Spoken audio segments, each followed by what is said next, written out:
Our next witness is, again, anonymous.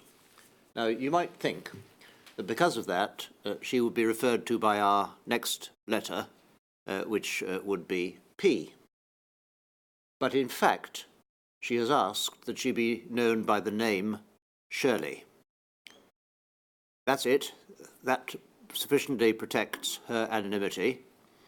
But it follows that the order which I make will be in the following terms, similar to the order which I made at the start of today's proceedings for Mr. O. It is ordered that the name and address of witness W0813, she will be Shirley to you and me, and any other identifying information, such as the witness's image or a description of their appearance, cannot be disclosed or published in any form unless express permission has been given by me or by the solicitor to the inquiry acting on my behalf. Witness W0813 must be referred to only as Shirley. The order remains in force for the duration of the inquiry and at all times thereafter unless otherwise ordered, and I may vary or revoke the order by making a further order during the course of the inquiry. As before, please take care when taking photographs, if you do, around this building, that you don't inadvertently capture Shirley in one of them. Shirley.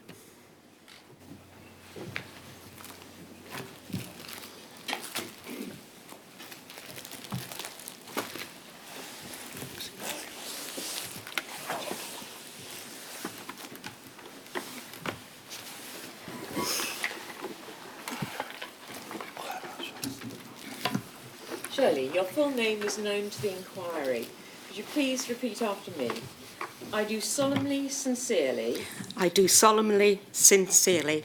And truly declare and affirm. And truly declare and affirm. That the evidence I shall give. That the evidence I shall give. Shall be the truth. Shall be the truth. The whole truth. The whole truth. And nothing but the truth. And nothing but the truth. Shirley, back in 1977, at the age of 18, you were pregnant with your first child, and your pregnancy was at full term and you started bleeding. That's correct. And you were taken to hospital as an emergency, and you had an emergency caesarean section. That's correct. And in the course of that procedure, which you consented to, you had, not knowing at the time, blood transfusion. Yes.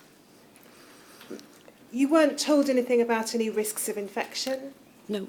But you explained very clearly in your statement it was an emergency and you'd have consented to the transfusion if you'd been asked because it was to save your life and the life of your baby. That's correct. It wasn't until a few days after you gave birth that you realised you'd had the transfusion. How did you ascertain that? By looking at the board with my hospital notes on it at the end of the bed, I saw, and my recollection is very clear, that I saw 7 pints. I remember it as, it might have been 7 units, but clearly the number 7 stuck in my brain. And I just thought, yeah, okay. I was bleeding heavily. Yeah, it's sort of like, and I had an operation. So, yeah, I must have had a blood transfusion, and it's confirmed here. Now, for the next 41 years, until 2018, you lived what you've called in your statement a normal medical life. Yeah. We'll come back to some of the health problems you've experienced later, but you didn't particularly think that there was anything wrong with you physically. No, nothing at all. And you weren't aware that you might have been infected with hepatitis C in consequence of the blood transfusion? No, not at all. You went on to have 2 more children? Yes. And grandchildren? Grandchildren, yes. And to work as a civil servant until your retirement in 2014? Yes. Again, we'll come back to the reasons for your retirement in due course. Now, it was when your husband had some blood tests that revealed some abnormal liver functionality that it was suspected that he might have hepatitis C, and the doctor suggested that you should go and be tested. Yes, what actually happened was because he'd not seen the doctor for some considerable time for a general health check, last been checked at 50, they wanted to do some general tests. So they took the blood tests, and the first set of results showed that there were abnormalities in his liver, and the results were abnormal. So they wanted to do some further tests. But at that point in time, there was no suggestion there was hepatitis C involved, and the most likely cause of the abnormal liver results was fatty liver disease. And so further tests were done to actually determine exactly what was causing those results. And it was that second test that highlighted or showed that he was actually positive for hepatitis C. And you were then tested? That's correct. And in around February or March of last year, 2018, you found out that you had hepatitis C. Yes. And you described in your statement how you, in talking to your doctor, you mentioned that you had a blood transfusion, and you say the doctor didn't say anything, but you got the impression that her ears pricked up. That's right. That was when my husband was told that he had hepatitis C, and she was asking some general questions about his history, and she touched on blood transfusion, and I said, oh, I've had a blood transfusion, quite innocently, just as you do. And I saw her look over at me with a bit of a start almost, but didn't mention any more, and carried on talking. That's when I had was advised to actually have the test myself. But by then, there was some seeds had been sown in my head, and I think in hers as well. Now, your children, now adults, were also tested, and your youngest child was found to be infected with hepatitis C. That's correct. You've recorded in your witness statement that your understanding is that the chances of a mother infecting a child with hepatitis C through childbirth are around 5%. Yes. And it's your understanding and belief that your hepatitis C has infected your husband and your son. Correct. Now, as we mentioned earlier, until your diagnosis, you'd not noticed any particular physical effects or symptoms of hepatitis C. You'd lived a normal life, and you put it this way in your statement, blissfully unaware of your infected status. Totally unaware. Now, you had suffered some health problems. You'd suffered severe migraines. You'd suffered bouts of depression and tearfulness and low self-esteem. Yes, tearfulness. Doesn't sound like a lot, but when you cry for no reason at all and you're in that black, dark space, it is frightening being there. And the depression on occasions was acute.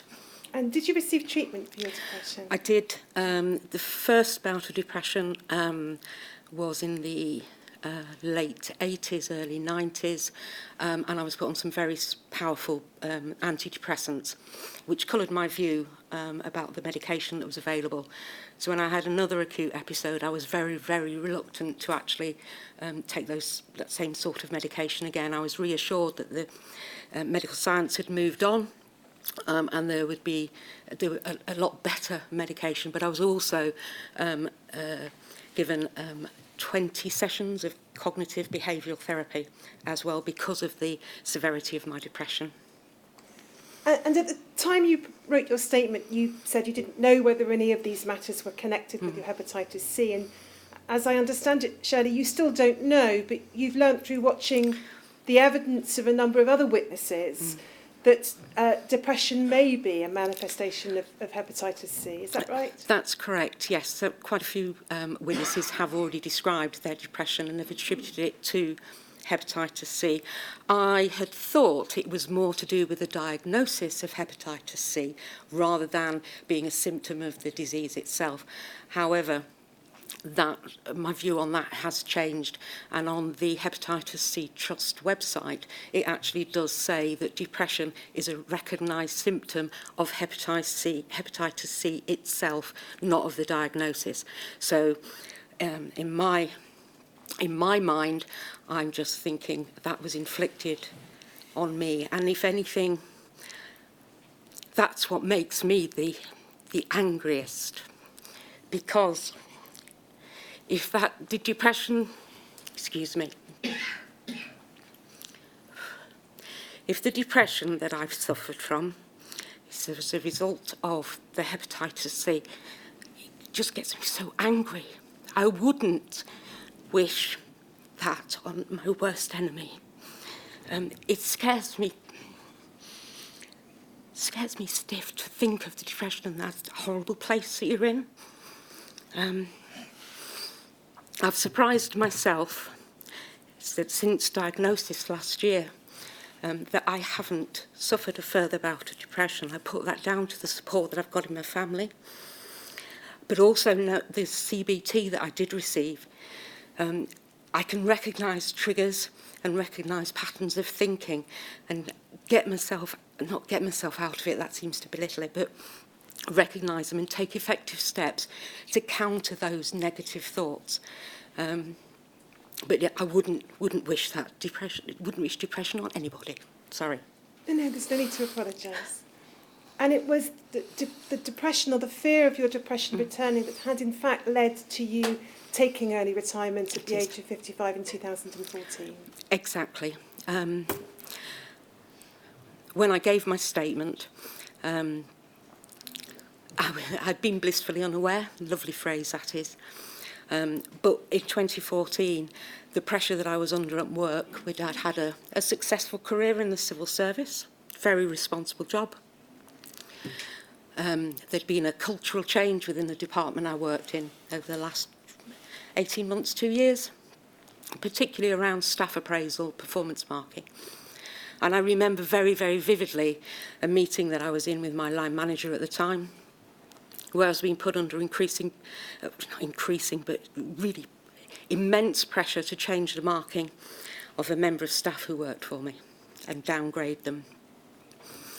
There'd been, I may be going into too much detail, but I'd had a recent change of line manager, and I was thinking during this meeting as my line manager was going on, oh, blimey, I'm going to have to go through this next year as well with this other new line manager, and I can't do that. I know I can't do that. I'd already got the black dog sitting on my shoulders during that meeting anyway with the pressure I was being put under. And then it was almost like a light bulb moment. I don't have to do this. I don't have to go through it next year. Oh, how long could I last? Because I could take early retirement. I was approaching 55. Oh, could I do 9 months? Couldn't do 9 months because I'd still have to do the half-yearly stage. Could I do 6 months, though? Can't do 6 months. I could not face it. I had to give 3 months' notice, so that's why I gave the following Tuesday, it was Easter weekend, I went in and said I was going to retire early.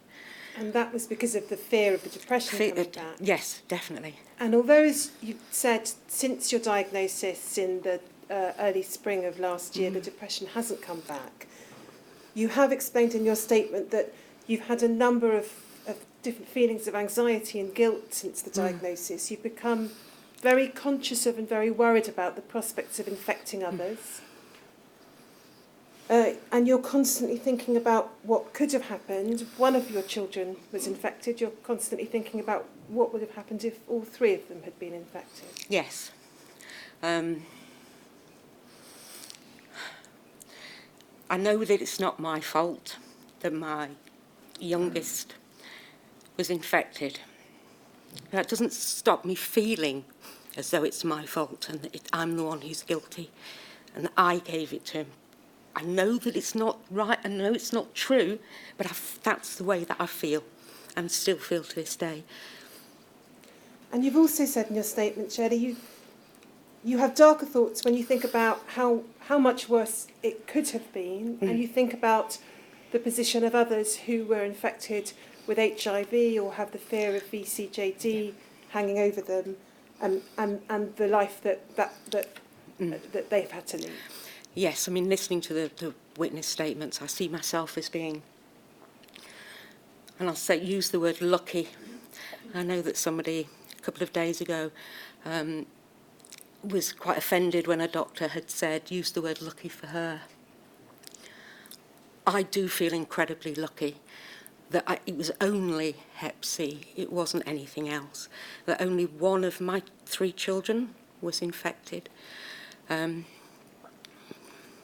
I've found out when I did because of the benefits that I've experienced with treatment, and I've not had to go through some of the horrendous side effects that others have. I'm extremely lucky that I'm still here. 1977, over 40 years ago. Some people who received blood transfusions during or after childbirth later than I did aren't with us anymore and had suffered terribly before then. So I am incredibly lucky that I have had no physical symptoms at all. I felt perfectly fine, or fine for me. I don't know what I don't know. But I sometimes have those dark, as you say, those darker thoughts. And what if it had been something else? Well, I wouldn't be here necessarily. I don't think I'd be here for the children, for the grandchildren. I might not have had my second child. I doubt very much whether I would have had my third child, as there was a 14-year gap between the number 2 and number 3. I definitely wouldn't have had him. I would have left possibly 1, 2 children without a mum, a man to bring them up by themselves. And I can't go on. I can't say any more. It's okay.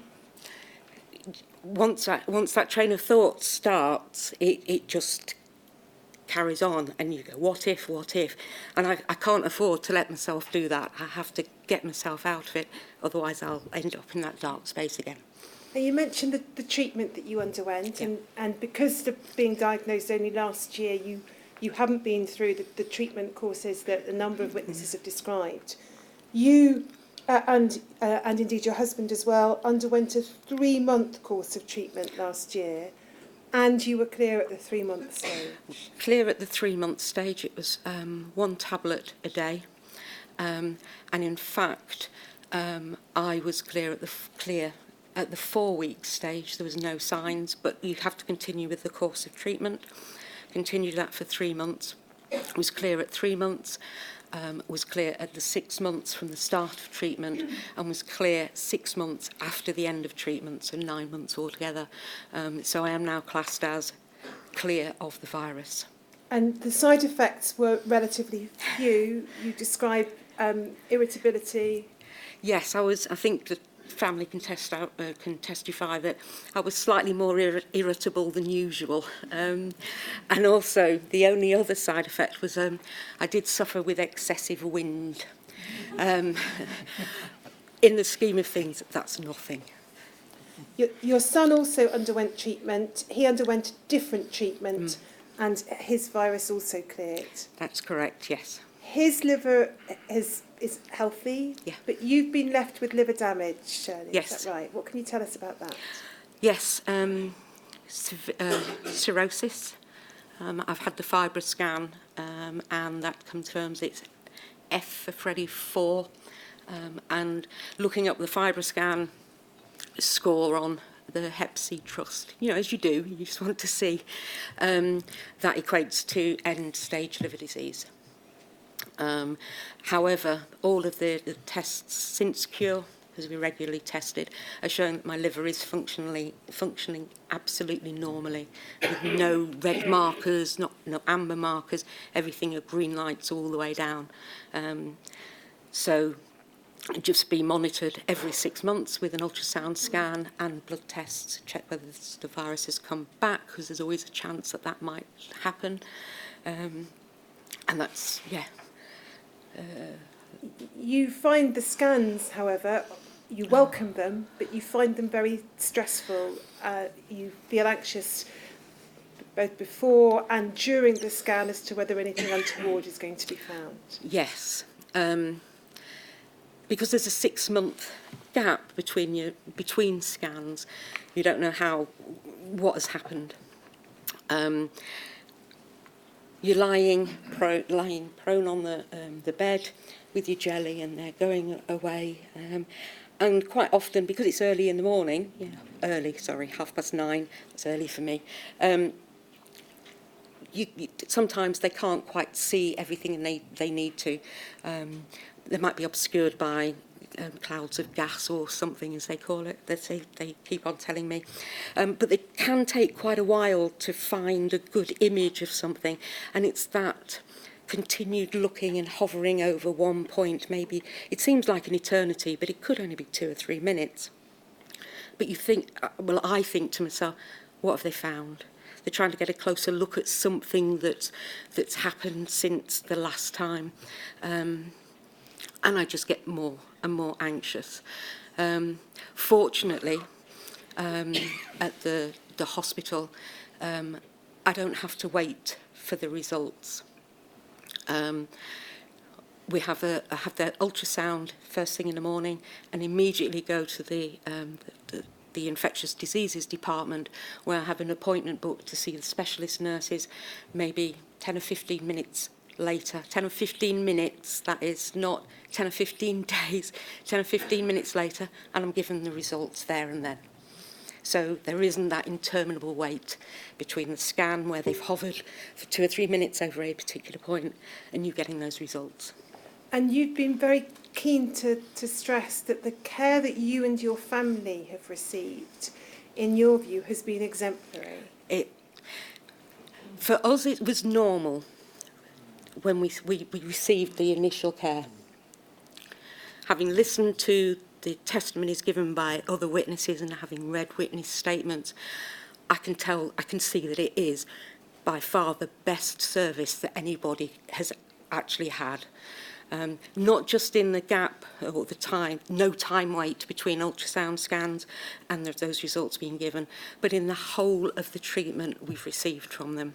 The care and support that they have given has been superb. Absolutely superb, with no waits whatsoever. If we have a blood test on a Tuesday, you can guarantee that we'll have a personal phone call from one of those specialist nurses 2 days later with those results.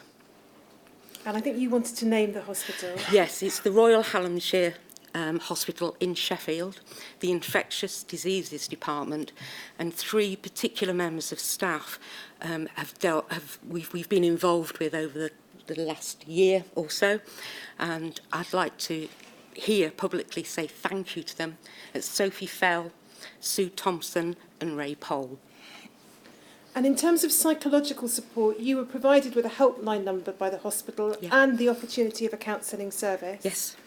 You haven't felt the need to take that up because you've had a mutual support within the family? Mutual support within the family for the 3 of us, but also with the other children and their partners, they've all supported us all through it. If we need it, they're not mollycoddling us. They're there. We know that they're there when we need them. And you have also had what you regard as a very good service from your general practitioner. Yes. The particular GP that I've seen was superb. In explaining why I should be tested because of the way that Hep C is passed, explaining at a very early stage that we might need to have the children tested. And a particular point is when I requested access to my GP medical records, I was fully expecting to pay the normal amount. However, when I was given the records, the fee had been waived by the GP practice. So again, it's thanks to them. I want to extend my thanks to them for such wonderful care. I know that they're there if I need them as well.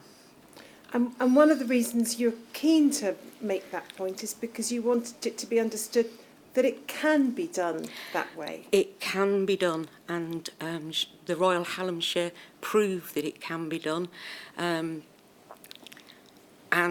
I just wish, if I had a magic lamp in front of me, I would wish that every single person that's been infected with either Hep C or HIV receives the same quality of care that we have received and continue to receive as well. You made applications to EIBSS, and you were able, although the hospital records of your transfusion had been destroyed, you were able to find sufficient record of that within your records to satisfy their requirements. That's right. You said, although you hadn't personally experienced any difficulty with the process, you were an experienced civil service servant used to forms and processes, and it was a detailed and quite long-winded application process, you felt? I think it was, yes. I mean, I do understand why they need certain bits of information, and I can really understand why people find it difficult to prove or show that it was highly probable that they received the infection as a result of a blood transfusion or using blood products.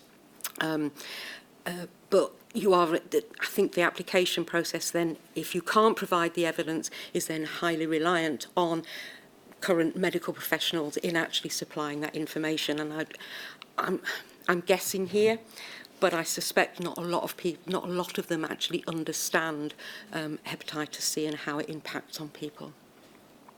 And you did experience a delay of several months when one stage of the application process. Yes, and EBIS aren't great at keeping people informed. Yes, you're prepared to wait a short while. They might send you a letter or an email to say they've received your application. Sometimes you get conflicting letters or pieces of information from them, which leave you confused. Receiving a letter saying that thank you for your application dated 2 months before I was actually diagnosed. So clearly they've not got their checking hats on when they go through stuff. They're not great at keeping people in touch, but your application and your any payment, if it is due, will be backdated to the date that they receive the application.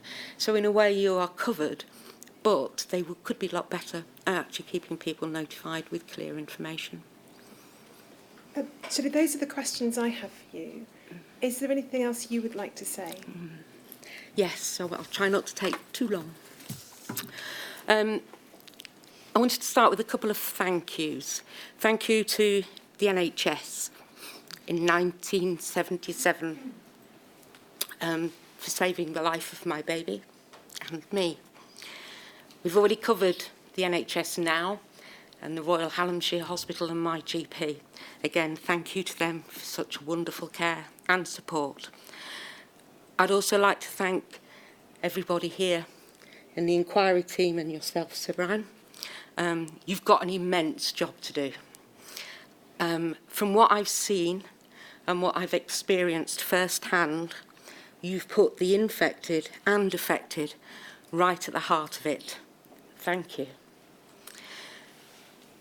People out there, well, there will be a lot of people out there who, like me, are blissfully unaware that they're carrying any sort of nasty disease. This has been going on for over 40 years. I want people to get tested. If you've ever had a blood transfusion or been in contact with the blood, get tested. It's simple. But I think it's not just on the individual to get themselves tested. I think the message needs to be put out there as well. It ties in with the World Health Organisation's aspiration to eradicate Hep C. More needs to be done, and a systematic approach applied to it rather than just saying, oh, go and get yourself tested. If you're serious, treat it seriously.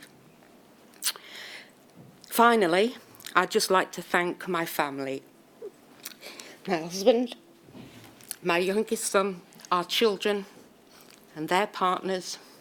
I love you. Thank you. Sir. Well, thank you very much indeed, Shirley, for coming and giving us your account and for telling us of the last 40-odd years. Thank you.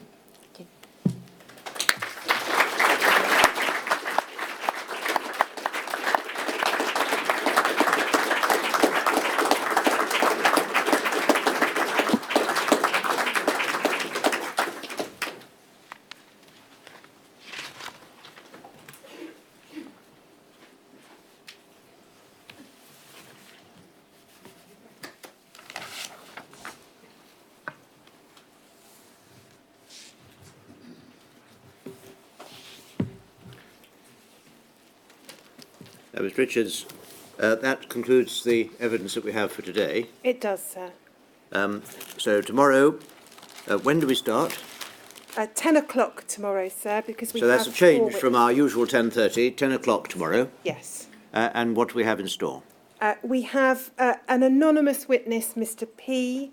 We then have Mr Courtney Hildyard. We then have Mr Richard Warwick. And then we then have a further anonymous witness, Mrs Q. So we have 4 witnesses to hear from tomorrow. Hence the earlier Hence the earlier start. Yes, sir. Thank you very much. 10 o'clock.